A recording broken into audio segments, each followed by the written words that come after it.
Are we live? Wait a minute. We're live. 3, 2, 1. We can just. Oh, sit we're here live. We're live. So we're 7 seconds in then already. Yeah, and people can just sit and look at our lovely. So that little blue dot, is that 2 of us in? No, that's 2 likes. From who? Well, on the build up to this whole thing. Oh, hello. People who are watching know what it's talking about. It's only really us. We're going to sit here behind our little facade and let everyone enjoy our nice sort of appropriate picture. Yeah. Who'd have thought we'd get dressed up like that? We just popped to Lebanon this week actually, and just had our pictures taken, and then just shot back again. Got a couple of Bedouin outfits. We hope people can see our picture and are enjoying it. Good evening, everybody. Evening. Live on a Thursday evening, 7 o'clock in Wimbledon, also known as our little Bedouin camp. Yeah. We've relocated for this evening to keep it relevant. You're not in it, Chief. Well, we'll just here we go. There we go. Let's ping back out of this picture and say hello to everyone. It's a great picture, though. Hi, hi everyone. Hello. We've got everything. We've got the dog in the tent. We've got a lovely backdrop. We've got a little Bedouin carafe, all ready to go. Yeah, well, there's much vaguely sort of Middle Eastern bits and bobs that we can get in shot. We've even got an African drum. An African, that's brilliant. We've got an old croc. There we go. Or not her. Yeah, speak for yourself, love. Hi, folks. Hi, Ian. Hi, Jane. Evening, everybody. Hello, Felicity. Jane. Hope you got your Russell. wine okay yesterday. I think you did. Good evening, Russell from Wales. Nice to see you. It's all about getting everything out on time. White claim. Just going to check because I know there's a few people who've been trying to get in and have not been able to. So just keeping our phones on just to check that they're able to. We're all sort of beginners at this stuff, even though we're 10 weeks into our course. Does that mean we've done 20? Does that mean we've done 20? Goodness knows. And there's still people listening. It's a miracle. I'll take that as a gift. We haven't run dry quite yet, but so anybody who doesn't know what we're doing this evening, tonight is all about the Lebanese Night. Very exciting. Very exciting. And we have a couple of lovely Lebanese wines to talk about. A little bit of history. It's very interesting. Nothing particularly boring. Don't do boring. No. I hope that people have got their canapes because, you know, they're a really good combo this week. So. Yes. And just to make some of you quite jealous, actually. So some of you will have known that we did our little video of the food accompaniments at the weekend and posted it up there. Yep, it was just a spring roll wrapping. It was a spring roll wrapping lesson, yeah. And as a result, we had quite a lot of spring rolls. So we very, very shamelessly divvied them out today to a couple of people who we believe are going to be listening this evening. I hope so. That's right, a couple of very lucky customers. So we've said they did buy wine, and that's the key. If you're going to get your canopies, half the chance, buy a case of wine first, and you might be in the chance. If you're vaguely local, then I might well make a few more than necessary. But we're not going to Chester, okay? Yeah. It has to be relatively local. Hi, Samantha. Hi, Sam. Welcome. So Lebanese Night. I mean, this is. Well, I was going to do a bit of an update, actually. Oh yeah, go on. We're going to do an update. Do a quick update. I'm not sure I've got any news actually, to be honest. Apart from no, my hair's it is growing. kind of interesting actually how little news there is during this lockdown. What's happening? Same old. My knee's getting better. I know you were so worried. Everybody was so worried, even though the dog took me out at 100 miles per hour. But it's on the mend, thank God. Might get on the tennis court. Yeah, I've just been on the tennis court. That was quite exciting. Sounds like we're not very busy, but we are. we are. What else has been happening? Davenport English wine from Sunday evening has been rocketing out the door, and so it should, because if anybody hasn't tasted the Davenport, I know it's a little bit pricey, but that's because it's English and there are no subsidies in England for winemaking. And it's good, obviously. Let's not forget that. It's jolly good. It's worth its price tag. It really is. So give it a go. Davenport from Will Davenport down in Kent and Suffolk. Very, very tasty. Sussex. Yeah, not Suffolk. That's a bit of a curveball. Yeah. But first of all, I think we should really say cheers, everybody. Cheers, everybody. Oh, Ding, ding. do you know, we should have looked up what cheers is in Lebanese. That was a failure. If anyone is either in the know or quick at Googling. Well, they do speak a lot of French. Okay, so it could be salut, could be chin chin, could be chin, could be salut. In Turkish, it's şerefe. Şerefe. Just going to say. That'll do. Not a million miles away. But yes, cheers, everybody. It's Thursday. We're very happy it's Lebanese night. We love the themes. We love getting our wines from countries that people aren't necessarily 100% comfortable with. Or maybe just not aware of. Or not aware of as well, yeah. I mean, there's actually a very, very famous Lebanese producer who, when you mention Lebanon, everyone thinks of, if they know. Yeah. Chateau Moussard. Chateau Moussard. World-renowned. And fantastic they are too. Yeah. But we sit at a slightly lower price point, as you'll all be glad to know. Yeah. So we like to choose wines that people can afford to open and drink, which is what Hannibal Brown's all about. So so true to our strapline, which is for Hannibal Brown, for explorers of great wine. Hannibal goes a little bit further afield than most merchants in that we explore beyond the norm. So Lebanon, Morocco, Turkey, India, as you know, as you've seen, Luxembourg. Okay, it's not kind of exotic, but it's unusual. Tasmania, Tassie, mate. Yeah. So yeah, all sorts of really interesting countries. Romania, we've got a whole selection of Romanian wines as well. Yeah.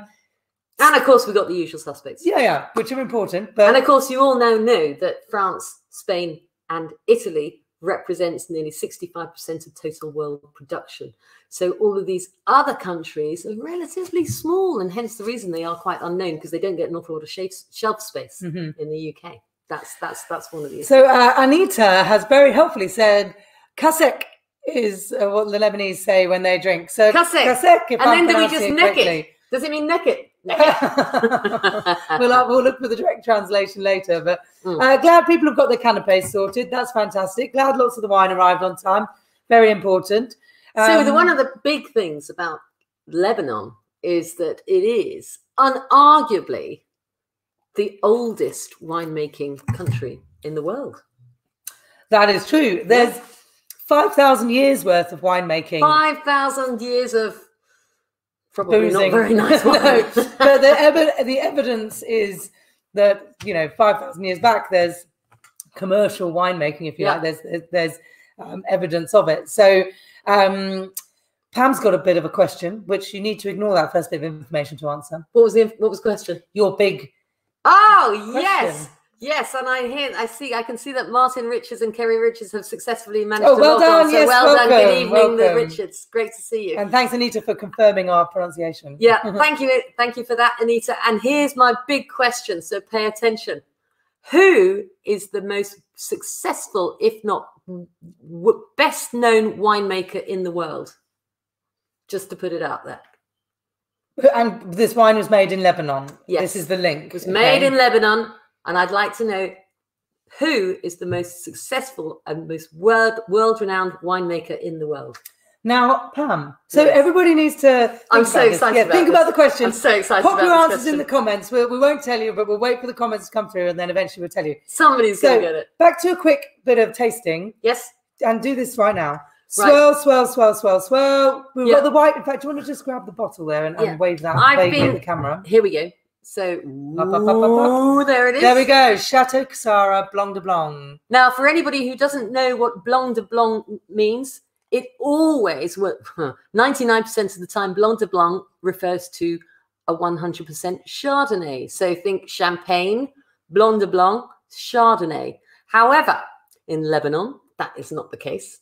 And this is made up of a blend of 3 different grape varieties, which include Chardonnay, but there's also Semillon and Sauvignon Blanc. In fact, primarily Sauvignon, 50% Sauvignon, and then 25 Semillon Chardonnay. Yeah. So I'm just going to do this then. Big swirl to release the aromas. So I've been banging on about this the last couple of weeks, actually, because it just occurred to me that so much wine is consumed just by popping it down your throat, and really nobody really appreciates what's going on. So the real interesting thing about this, particularly right now, is put your nose in that glass and tell me what you see. Because we all see with our noses. What am I seeing? Come on, as in, go on, sniff. Clarity. Sniff, sniff, sniff. Oh, what do I smell? Yeah, go for it. What do I see? Because I feel like there might be something not quite right with our bottle. Ooh, I do think you're right. I think we might have a corker. We've got a corker. This is no good, is it? I hope no one else has. It's unusual to get this corked at all. It's okay. We can taste through it. Okay. So there is a little bit of cork taint on our bottle. It's incredibly unusual to find corked wines these days. And this is not a lesson about corked wine. Corked wine in the 90s was running around about 26% of all wine had some form of cork taint. Today, it's less than 0.1%. So it's incredibly rare to get corked wine, but it does happen.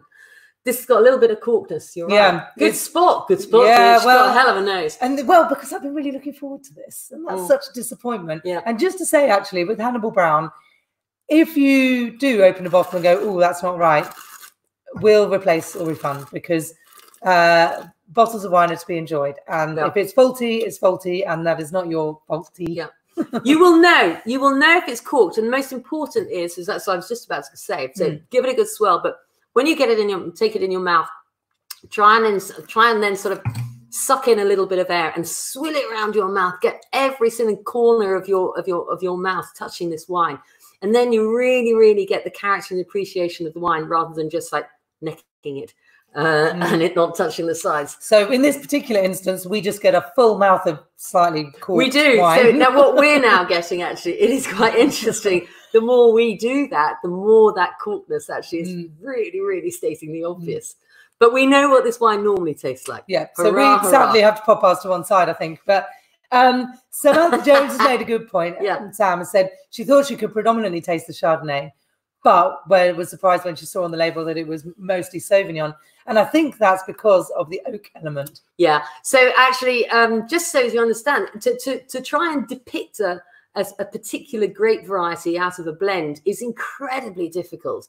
And often Chardonnay and Sauvignon are very, very similar. If you've got unoaked Chardonnay and unoaked Sauvignon, sometimes it's almost impossible to tell the difference. But this wine has been oak aged for about 12 to 14 months, just lightly. And that is kind of like giving it that sort of like softness, a little bit of sort of like butteriness almost, a nice ripe fruit. It's really, really interesting because, you know, this wine is, anybody who knows where Lebanon is, let's get a little map. That brings me on to my second. I'll just pop this back up for those of you who didn't see it. I hope you're loving my little Look, jug this was our that's us again. This was our screensaver, which I thought I'd share with you because I thought it was embarrassing. It's actually in Morocco, but it's, you know, I thought it was quite good. Oh, you gave it. Oh, sorry. Was that going to be a question? Okay, so first of all, I'm going to show you a map. I'm not presuming everyone's stupid, but it is, you know, it's not necessarily an area which you're familiar with. So here is a map of the Middle East. I've taken the courtesy of putting a red arrow to point at Lebanon because it is a dinky little country, about half the size of Wales. It's tiny. It's really small. Nobody thinks it's that small, actually. It's got such a history and it's always in the news. And it's really squashed there, surrounded by, and if I get, now I'll bring up our closer image, which will now you see the dog in profile. Nice. Yes, Finn is doing his profile shot. Okay, so, and then here we are with the actual map of Lebanon. So you can see Syria surrounds most of it, Israel to the south, and the lovely Mediterranean. And actually it was said by one of the Chateau Moussa bigwigs that the only peaceful neighbor they have at the moment is the Mediterranean. Yeah, which is a fair point. So where you see the little North Star, the what do you call it? Compass. The compass is probably, imagine that particular area is where Cyprus is. So Cyprus, the island in the Mediterranean. So, you know, Lebanon is kind of like southeast of the Cyprus island. And obviously connected with the big cheese that is Syria, pretty much entirety in actual fact. Yeah, and then Israel down at the bottom. I mean, it's had some seriously troubled neighbours for a long time, and in itself. So actually, I'll just tell you a little bit of history because here we go. You know, sit back and relax. So I'll drink the cork wine. Yeah, I know. So we might move on to the red. Oh, just before I talk about my history, I can see that quite a few people have made the hummus. Now, it's a bit of an invention of mine, toasted pine nut hummus. So if you've gone for it, I hope you enjoy it. But I think it works really well. We've got some za'atar. Actually, we ate all the hummus, but we've got some za'atar pittas here. But I fear that they're not going to take away the flavour of the corked wine. So we're not going to go there. But that earthiness. It's proper bad. Yeah, it's really bad. That earthiness in the kind of oaky, and the Chardonnay has got a bit of earthiness. I think will go really well. And the toastiness of the pine nuts give it a richness that should be perfect. So I hope you're enjoying it. Yeah. So I was going to go back to my little history lesson. History, here we go. So obviously we've said 5,000 years ago, ancient history, winemaking began. Chateau Cassara, the wines we're drinking this evening, is actually the biggest producer in Lebanon. They're responsible for 40% of the entire output. And they have just celebrated, well, a couple of years ago, their 160th birthday. So they're pretty established, you could say, and successful, which is great.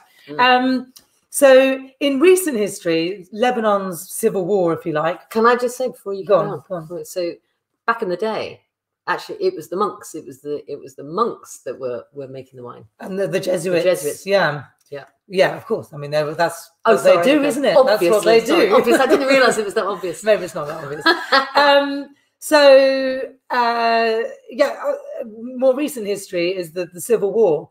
Chateau Moussard continued to make wine all the way through that Civil War, which was like 1975 to 1990-ish.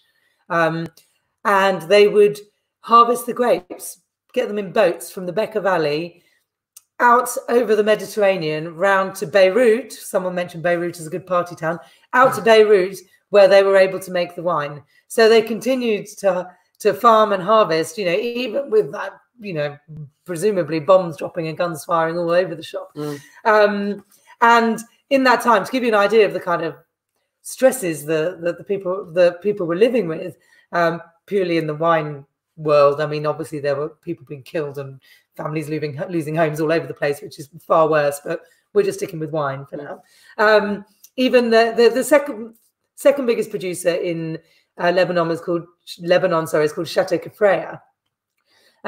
Their French winemaker in about the mid-80s was actually arrested by Israeli soldiers and imprisoned. And quite entertainingly, when he was released as a result of passing an exam on winemaking that was set him by his captors, which I think is really funny. It'd be awful if he got it wrong and then you're in there forever. But so, this is like high intensity stuff, and pretty scary, actually. Great story. Love that story. Great story. And also there's been massive refugee migration from Syria into little dinky Lebanon. So there's probably more now, but more than 1 million refugees have flooded into Lebanon. And the Bekaa Valley, because being further east, is where they land first. So it's a big problem. No shortage of fruit pickers, that's what I say. Well, on the bright side, hopefully that means it's a thriving economy. Well, actually, it kind of does dovetail, dare I say, because actually Chateau Cassara, they work pretty organically, actually. So everything that goes on in the vineyards is pretty much all by hand. They don't use pesticides. They don't use insecticides because they don't need to. And this is all about the climate, because most people probably think of Lebanon and think, oh my God, that is hot. Like it's been hot here. Indeed. Not today, unfortunately. Not anymore, yeah. And it is hot. It's incredibly hot, but they do get decent rainfall. This is, Cassara is at 1,000 meters altitude. So it's slightly cooler in the evenings during the summer, incredibly dry during the summer. And what was I going to say about that? Because it's dry during the summer or during the growing season, then there are no bugs. Hence the reason no need to spray, no need to use pesticides. So once again, working organically, which is great, better for the brain cells. And all that. Yeah, we'll always bang the drum if you know Hannibal Brown. And it is achievable in these incredibly hot climates, so long as you've got some altitude and so long as you've got some, some form of rain during the early period of flowering. But so these wines are from the Bekaa Valley, and maybe we should go just back to this map for a moment. Oh yeah, so the Bekaa, it's like the breadbasket of Lebanon. There we go. It's the Kent. No, what's the breadbasket of this country? Is it Kent? I can't remember. That's the garden. That's the garden. Oh, that's the garden. Anyway, forget. Have we got a breadbasket? I thought we had. Maybe we don't. Jude makes a lot of bread. Yeah, Southwest London, I think, is pretty much a breadbasket at the moment. So the Bekaa Valley, you can see it there as the sort of light green on the east side, which borders onto Syria. Yeah. And actually, I've got a nice picture of the Kasara vineyard, so you can kind of see the sort of landscape we're talking about. Yeah. Bear with me just a tick. Okay. Here we go. So there we go. So as you can see, I mean, you know, the Bekaa is massive in terms of wine production and fruit growing. No real shortage of space because that is all that there is. And, you know, it is irrigated, as you can see. What was the other thing I was going to say? Well, just so irrigation. one other thing, actually. One other thing. So it does get incredibly hot during the summer. And as I often say to everybody, when it gets hot, when the climate gets incredibly hot, that's when wines suffer from lower acidity. They just don't generate as much acidity. Mm-hmm. And so anybody who knows a little bit about wine fermentation, you may have heard of a secondary fermentation, which is called malolactic fermentation. And that's where the malic, the sort of the malic acids, which are the sort of acids that you find in sort of ripe apples and what have you, and they're quite zesty, convert into lactic acids, which is more like, you know, milky and softer. This wine does not go through that malolactic because they want to preserve all the acidity that they possibly can get their hands on. So if it was to go through this malolactic, it wouldn't have sufficient acidity. So because of the climate. So I don't know. I just think these wines are really, really well made, and you know, sad for us to have had a shitty cork wine tonight. But yes, language. We're live on air here. Right. So yeah, the wine and food combination. Be interested to know what people think. I know some people have got the hummus, so do let us know. Does anybody know who my famous winemaker is yet? Did we get any? No, there's been no answers on that. No answers. Remember, this is Pam asking the question, so it's going to be something. It's a great question. Something where you answer. Kick yourself to the answer and then groan. So whilst we're thinking about that, should we crack onto the rouge? Well, I mean, we have to, obviously, because we've got blooming. You can carry on enjoying your wine. Excuse me for a moment. I'm just going to pour these away. Pam, you just film. You can enjoy. Hi. You can carry on enjoying your white. If anybody has got a dodgy bottle, you will know. As I said, it's very, very obvious when you get a corked bottle of wine. But the more you actually can sort of turn it around your mouth, those sort of like corky taints, any sort of form of taint will become more and more obvious. If you're just sipping it and it's not touching the sides, you won't know. So yeah, but you would know. Well, you'd know the corkedness even if you were glugging it down. It's quite an identifiable fault, isn't it? Yeah. We were going to talk about wine faults, actually. Yeah, just I suppose whilst we're on the subject, the reason what's happened here is that the cork itself has got a taint, and that as a result has it's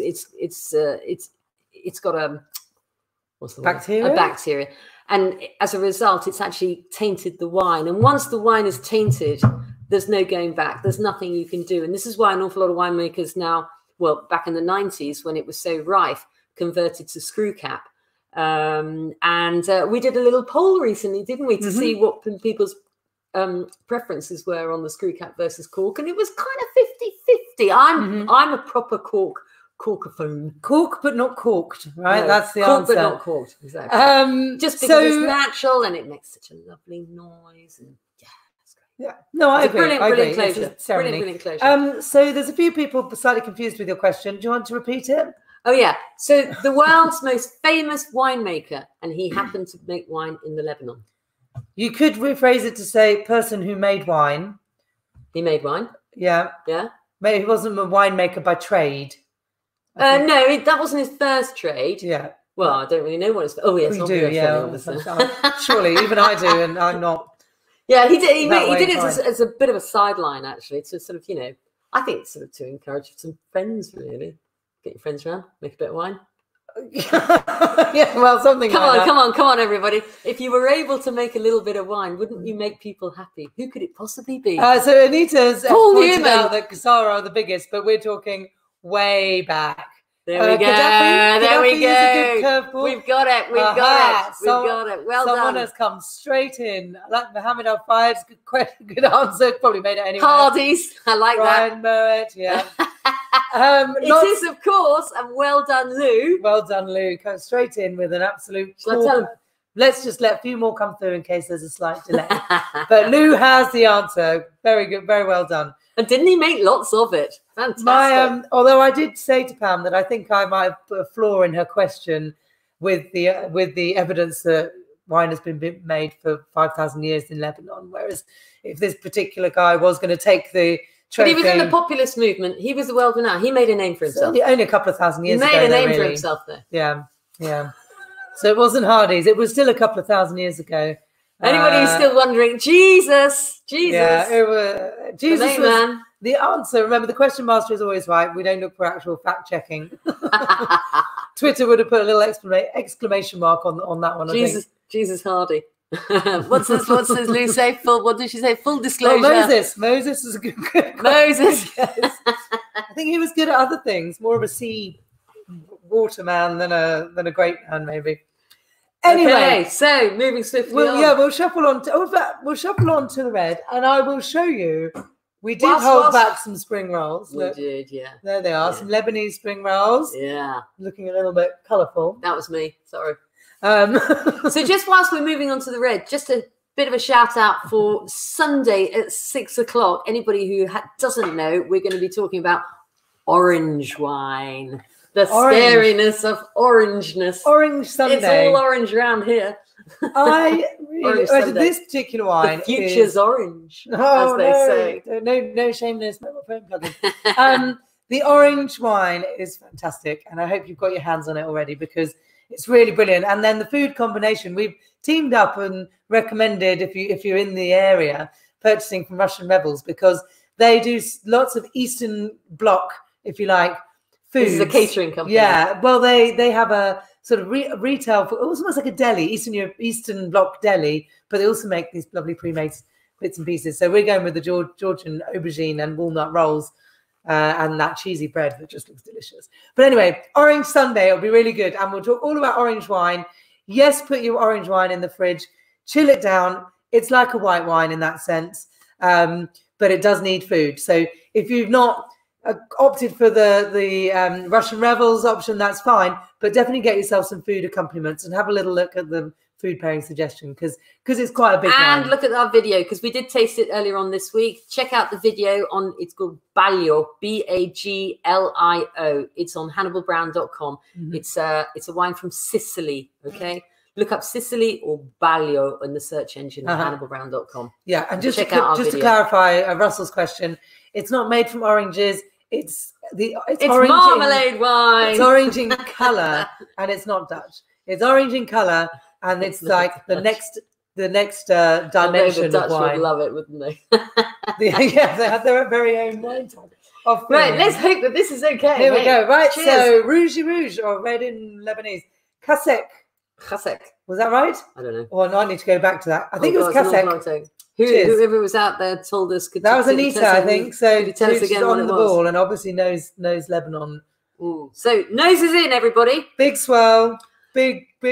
And now, sniff. By the way, actually, glasses. Somebody was asking me about glasses. I'm a massive advocate for the bigger the glass, the better, certainly as far as reds are concerned. Unfortunately, we're using these very sort of dubious, questionable glasses, largely because Jude has broken all of our glasses. Nearly every single one. It's amazing. And so we're down to the bare minimum. But hey, needs must and what have you. But most importantly, get it swirling around, release those aromas. Same thing. Get it in your mouth, swirl it around your mouth, get those aromas released, as we say. Right, here we go. Finn's enjoying the little kind of Bedouin option of sitting here, I think. Right, cheers. So, Anita's married to a Lebanese person, so that will explain it. Very useful. We should have consulted you before this evening. So now this is a blend. Do you want to grab the bottle? Ooh, careful. There we go. Oh, is that on something? There we go. It's a blend of Cabernet Sauvignon, Grenache, Carignan, and Mourvèdre, I think. Or was it Syrah? Sorry, Syrah, Sanso, and Mourvèdre. These are sort of, and Cabernet Sauvignon. So mostly Rhone varietals. Bear in mind the French varietals weren't indigenous to Lebanon. and they were introduced at a much later date, in actual fact, mostly after in the 70s. So bear in mind how long that this winery has been around, which was 1857. So the Jesuit monks were basically, they were growing whatever was available. But in the early 70s, the Vatican, the lovely Vatican, came along, the big drinkers of the Vatican, and said, actually, we want everybody to release their assets, sell, because they needed the money. And so the winery and the estate was actually sold privately to sort of investors and what have you. But at the same time, it wasn't such a bad thing, because the French did come along and introduced these grape varieties that nobody really had any idea of whether they would be sustainable or actually, you know, thrive. And actually they have. So, you know, Syrah, Cinsault, Mourvèdre, Cabernet Sauvignon, these are really robust grape varieties, which actually, I mean, you know, they work in the south of France, in the incredibly hot southern Rhone, so what, and Bordeaux, well, in southern Rhone, and so arguably, why wouldn't they work in the desert of the Becker Valley? But there's still quite a lot of natural irrigation from the mountains around the Becker Valley as well, so it's quite unique, and therefore has its own sort of unique characters, doesn't it? So really very much of a food wine. This, you'll get the earthiness. Anybody who's tasting it at the moment, you'll get obvious earthiness from the tannins, which goes really well with the spring roll. And you've got to try it. I got to try this. So the Lebanese spring roll, my instruction was, again, this was a little bit of made uppy. So thank you if you made them and followed my recipe. The kind of earthy spices in there work really nicely with that kind of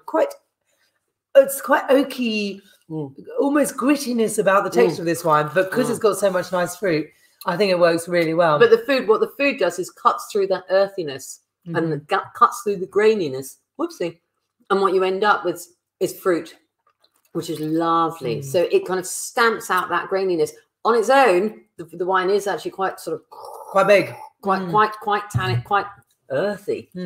But the texture changes as soon as you put it with the spices of the. I knew you'd want one. I knew you'd want one. Someone's woken up. Did somebody say spring rolls? So Tim says that him and Emma are eating these spring rolls, but with minced lamb. Actually, probably a very good option. Nice. Yeah. And go nicely with the red. So that's great. And the hummus as well. You could even dip this in the hummus. Yeah. And I think it would be a good combo. We ate all our hummus. But it was tasty. But we did make some pittas. Oh, yes. Which have also got the... That's the dog biscuits. So the pittas with the za'atar. And again, these za'atar herbs and spicy mix. How do you spell za'atar? Z-A apostrophe A-T-A-R. Za'atar. Do you think Finn's interested? Just a little bit. Just a little bit. Really good. They're really good. But it really is important to say that actually this wine, it doesn't sit comfortably on its own. It's not a wine that just sit back and let's just like relax and just enjoy it. It's going to be hard going. It needs food. May I have a little bit, please? Sorry. It's going to be hard going without the food, but with the food, it sits beautifully. And it does actually make you think of Morocco and, you know. Definitely. The wine's almost got a hint of the lights. Yeah, the wine's almost got a hint of the spices around it. Alice is just asking, did I make the pittas? Not today, to be honest with you. However, pittas are remarkably easy to make and very satisfying. And you only need an hour's proving time, and then they go in the oven. And they're super simple and really satisfying. But all we've done with these ones is basically torn them up, put them in a frying pan with just a hot frying pan with a little bit of olive oil, and then seasoned with the za'atar and just like turn them over. And it just gives a little bit of flavour to what is just a basic bit of bread. Oh, bless you. Are you burping? Excuse the rude dog. So I was just going to mention, you're talking about grape varieties, and actually I think Cabernet Sauvignon is basically considered the best performing grape in Lebanon. And like you said, all of these southern varieties, there is a hint of there are some new wineries springing up, but we've mentioned Chateau Xara, which we're drinking now, which is the biggest winery. Then the second biggest was Chateau Kefraya, sorry. Chateau Kefraya are responsible for producing 25% of all of Lebanon's wine. Kasara, 40%. Chateau Moussa, who we mentioned earlier, whose signature red is about 50 quid a bottle, they produce 10%. So just those three producers is the vast majority. Yeah. So these new wineries springing up, I imagine you'll be finding them in this country soon, but there's still not really. I don't know. It's really difficult because I mean anybody who goes into a supermarket, you know, you see how these these shelves are laden with the same old, and I'll tell you a story which is slightly going off the track, yeah, we're veering. Back in my days when I was working for a South African winery and we were supplying a huge amount of wine to a couple of the major supermarkets in this country. One of those supermarkets had probably about 7 or 8 tertiary brands, i.e. their own brands, and they were bottling the same stuff under 6 or 7 different labels. So you see 6 different labels from South Africa, and it's all the same stuff. So and unfortunately, but they're laden with the same old. So you know, lots and lots of Australian wines, lots and lots of South Africans, boom, boom, and there just isn't an awful lot of space, unless of course people kind of like a little bit more open to adventure, which is what we're trying to sort of appeal to. Yeah. And you know, the more people are more adventurous, the more shelf space they get. You know, Marks and Spencers are pretty good by and large, but then even them now and again they have a massive cull. I remember I did some consultancy work for Marks and Spencers, and we took the number of wine products down from something like 1,000 to 350 over the course of months, really. Wow. which is big. And then I mean, these things go, they do this. They do this. But you just don't need that much choice. I mean, that's one of the things. Go back to which Brown. Is what their argument was. Which is what their argument. So we list about 120 different wines, which are sort of always changing depending as the vintages change and we taste them. If they're not up to scratch or as good a quality as they were the last vintage, we might just put it leave it by the wayside for a bit and bring in something different to substitute. Our Alsace Riesling is a really good example. It's now coming back into its own. Yeah. So really important for us to get excellent wines, keep an eye on the quality, and constantly update our cases with what we know is tasting absolutely brilliantly. Yeah. Okay. So what is your okay? What is? I have my question. Okay. Yeah. So a couple of interesting facts, and then a question to you guys to make sure if you're listening. So Lebanon consumes, as a nation, half the size of Wales, about 6 million bottles a year of wine. They import about a third of that, weirdly, because they do obviously make their own, but they don't make a huge amount, and they do export a lot of their wine. So they import a third of what they consume. Bear with me on this. 85% of all the wine they import is from one country and averages about €4.15 a bottle. Which country do you think that is? So I'm going to ask the question again. So Lebanon as a country import a third of the wine that they drink there. Of that third of the whole of the wine that they drink in Lebanon, it's imported 85% of it from one country, fairly cheaply, €4.15 retail. Where do you think it is? Well, I mean, I know, but I didn't know. Oh yes, no, I can't ask you. I was looking at you. For if anybody knows this, then I will eat one of Finn's ears. I know it might be good to look at a map at this point. Really, but there's some good guesses coming in, so do keep them coming. Yeah, Russell Clark, I said Australia as well. It's not Australia. Oh, Lou's just said it's her first virtual wine tasting, and they're really enjoying it. Hello, Lou. Hi, Lou and Bruce. Glad to see you. I think Lou and Bruce must be our locals. That was it. Oh, I hope you enjoyed your little canopy there. Speaking of which, whilst the guesses are coming in, I'm going to have another one because actually I think this is a really good combination. Okay. Problem is, Finn is desperate and he's going to start dribbling in a minute. Now they can think about that, but also your wine of the moment, Jude. Yours first. Oh, well, mine actually is rather unusual. It's called Taginasta Oh, yes. Yeah, I am. Taginnaste. Change a G for a J. J. Sorry, J. It's a French thing. Sorry. I'm not much of a speller. Taginnaste. And it's from the Canaries. Ooh. Would you believe it? Would you believe it? Interesting. And this wine. Maybe we shouldn't say which island it's from. No, I'm not going to because I can't remember. Well, anyway, look it up. I haven't even looked at what we've said about it, but we tasted it just recently, and I just thought, my God! In actual fact, I wasn't even paying attention to what I was tasting. Jude just popped a glass in front of me, and I thought that I was on one of the Zoom conversations. And I was just bowled over. So that is my wine of the moment. Real stunner. Real stunner. Yeah. All volcanic soil. Yeah. We might do We might talk about volcanoes sometime we might do a volcanic tasting one of these days. So if you're interested, give us a thumbs up and a volcano emoji. And the orange wine on Sunday is coming from Sicily. So we will be talking about volcanoes a little bit. Yeah. So we'll touch on Do you know what they say in Sicily? They're only happy when Etna is erupting. Because then they know where they are. It's when it's not erupting. It's when it's not erupting that they're worried. Is that okay? Interesting. Yeah. Interesting. Yeah. So a quick recap on what's coming up. Obviously, orange what's your wine at the moment? Oh, sorry. Well, we've had quite a few bottles recently. The beauty of all of these events. Nice new Bordeaux. Oh, that's a good call. We've got a new Bordeaux. That's a good call. It's a really affordable Saint-Emilion, and actually has sparked us to maybe do one of these tastings about Bordeaux because. Bordeaux is a mystery. It's a mystery. If you know the names of producers, if you've got perhaps spent an awful lot of time there, Bordeaux and Burgundy. It's the people of Bordeaux who are a mystery.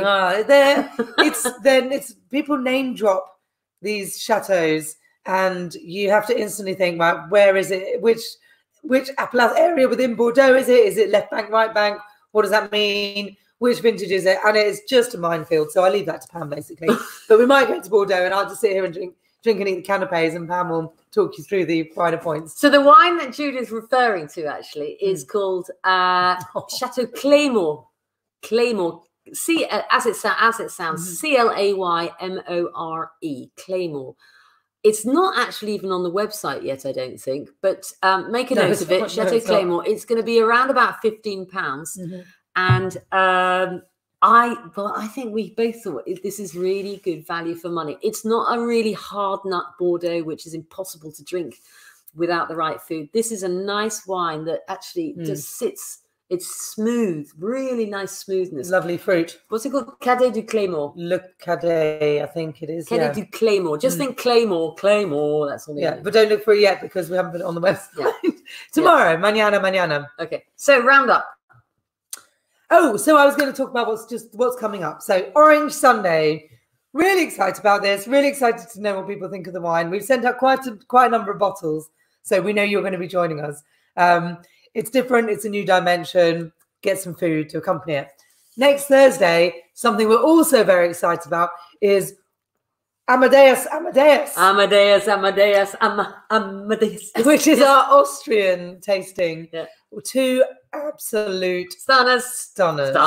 These two Grüne Veltliners, they're very different to each other, but they are literally, you could sit and just savor a glass for quite a long time. And sommelier's dream is Grüne Veltliner. That's true. Sommeliers love Grüne Veltliner, and you've got to tune in to find out why. We'll say more about that on Thursday. Yeah. And then the following Sunday, so a week on Sunday, we're doing Rosé Part 2. Oh, yeah. Rosé Part 2. Because there's so much to rosé. Now that it started raining, we can really concentrate and talk about it properly. We can really promote the rosé. And we'll be tasting our Moroccan rosé for that. So also really fab. And actually, it's around £10 a bottle. It's a really good value bottle of wine, but a stunning, dry, delicate rosé with that. Close your ears. Sort of light blush colour that everyone loves. Pam doesn't like the word blush. Sam is recommending the Marathon de Medoc.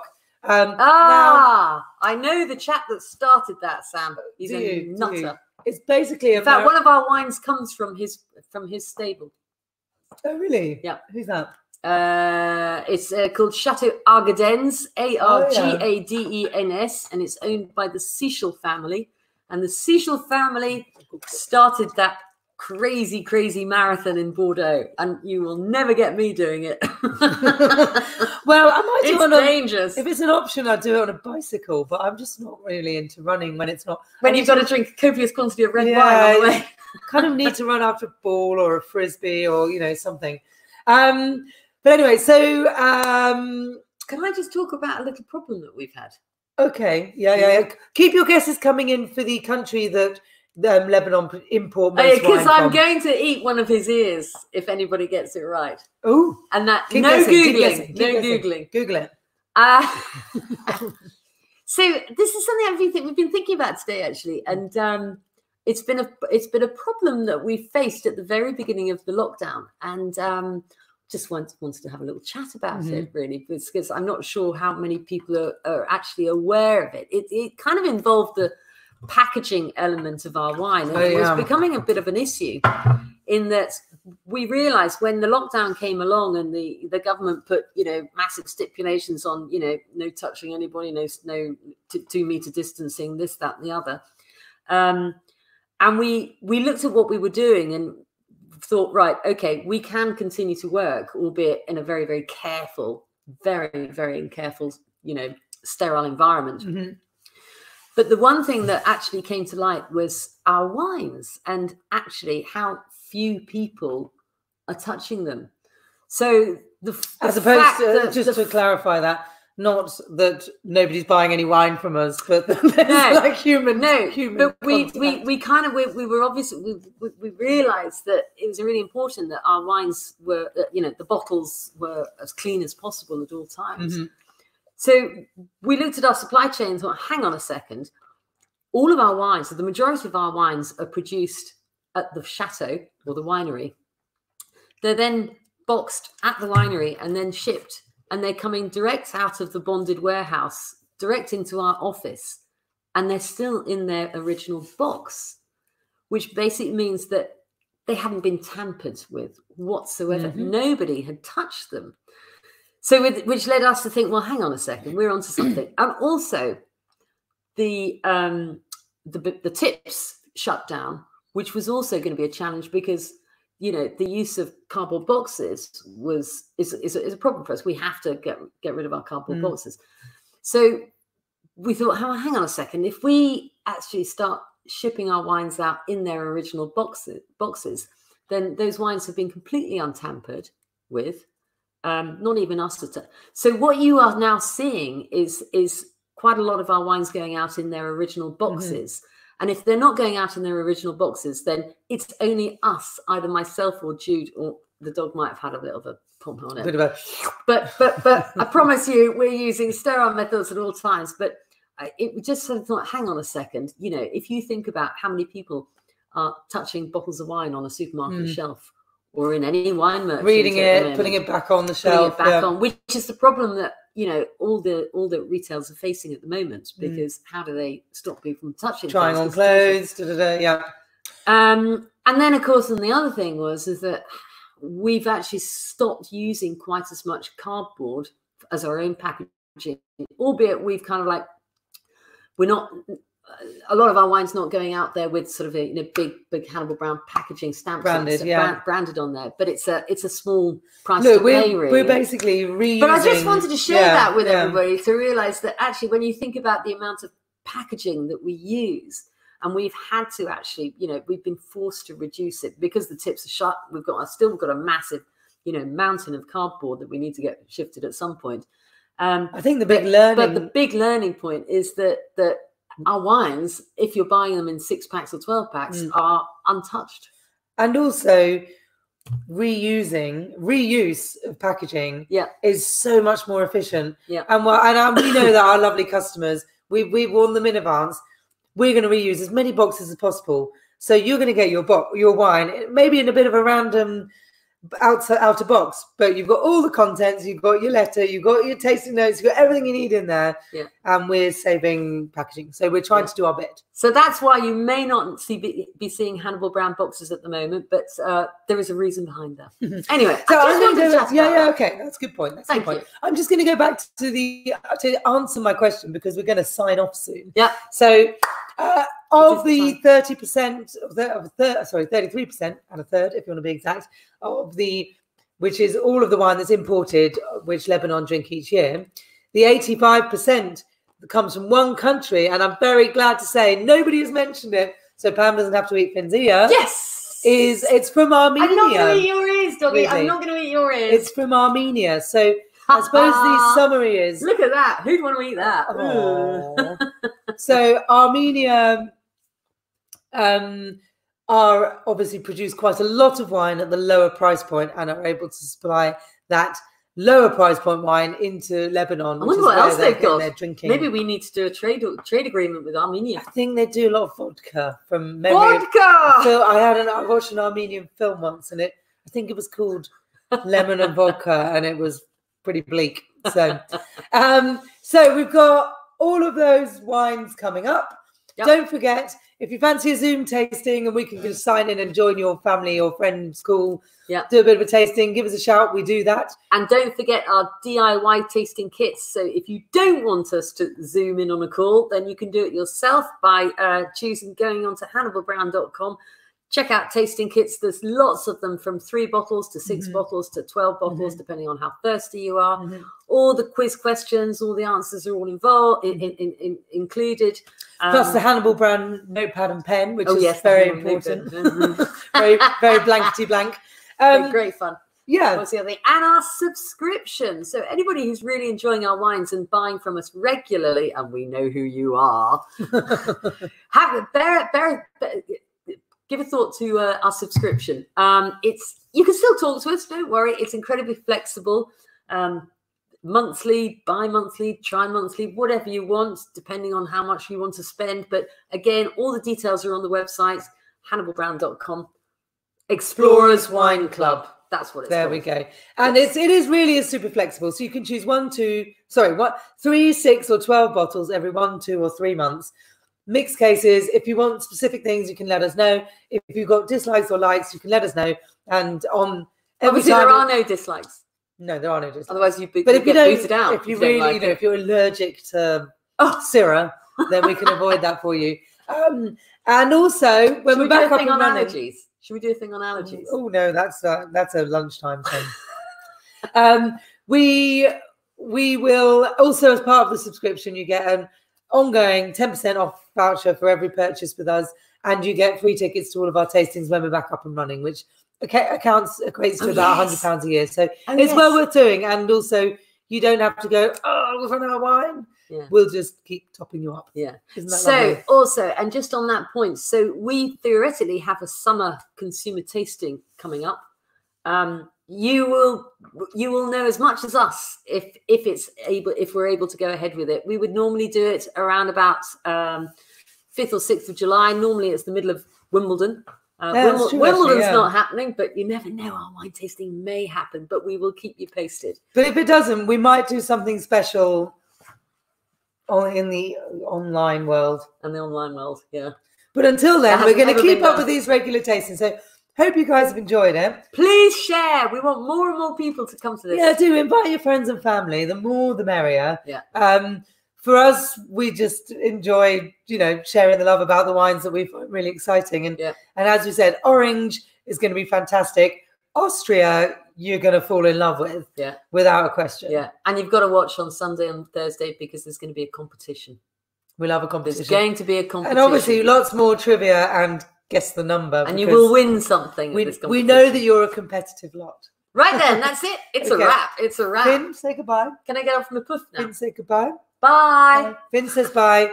We say bye. We hope you've all enjoyed the tasting. Nice to see you, everybody. So, sorry you haven't answered. I can't read. It's too far away. I'm trying to keep an eye. And there's a lot about the Medoc Marathon, but we're not doing it. No. We're not runners. Don't do it. You're crazy. We'll play tennis. We'll play hockey. We'll play badminton. We'll cycle. We'll swim.